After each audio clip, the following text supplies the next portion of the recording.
Here's the timeline. Last month, an audit by the USPS Inspector General found master keys were unaccounted for or unsecured in multiple Maryland post offices that they visited.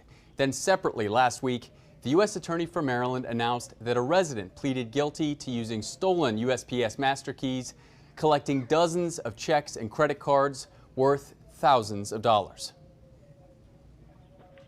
In recent years, criminals haven't just been stealing your mail and packages. USPS data shows mail carriers are increasingly the main target. In 2019, 64 letter carriers were robbed nationwide. In 2023, that number was on pace to hit more than 600, an increase of 850%. The reason, Frank Albergo says, arrow keys. What are arrow keys and why are they so important in this discussion? Criminals figured out, well, keys open locks. Letter carriers have these keys, so let's rob a letter carrier and then we'll have access to all the mail. Albergo is the national president of the Postal Police Officers Association.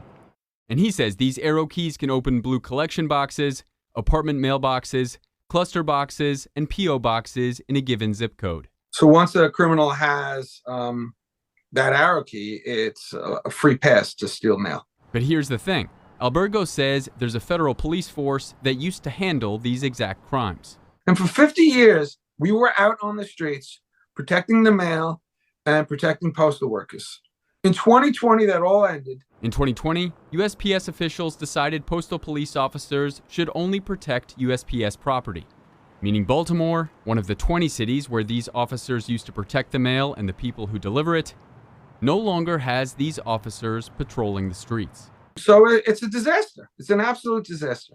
In response to questions from 11 News Investigates, a spokesperson for the U.S. Postal Inspection Service said thousands of arrow key locks have been replaced with electronic locks, with more to come.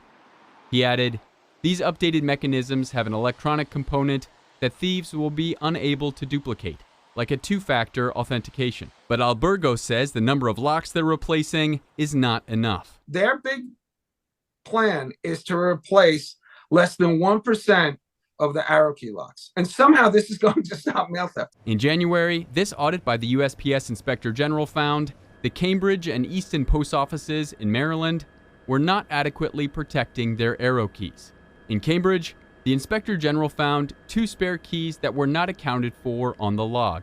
In Easton, the IG noted the arrow keys were not secured and were left unattended. The IG's concern, based on these findings, an increased risk of mail theft. Then last week, the U.S. Attorney for Maryland announced Andrew Martin of Silver Spring pleaded guilty in part to unlawful possession of U.S. Postal Service keys used to access U.S. Postal Service mail receptacles. What Martin stole? A stack of credit cards, 2 identification cards, 5 debit cards, and 49 checks worth approximately $80,000. It's a shame because, the Postal Service is an American institution. It's one of the finest. It's one of the most beloved. And it's slowly but surely being destroyed by mail theft.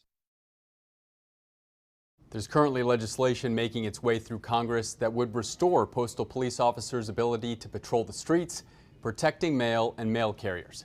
A spokesperson for the U.S. Postal Inspection Service tells me they think those officers are more useful protecting USPS property. For 11 News Investigates, I'm Tolly Taylor.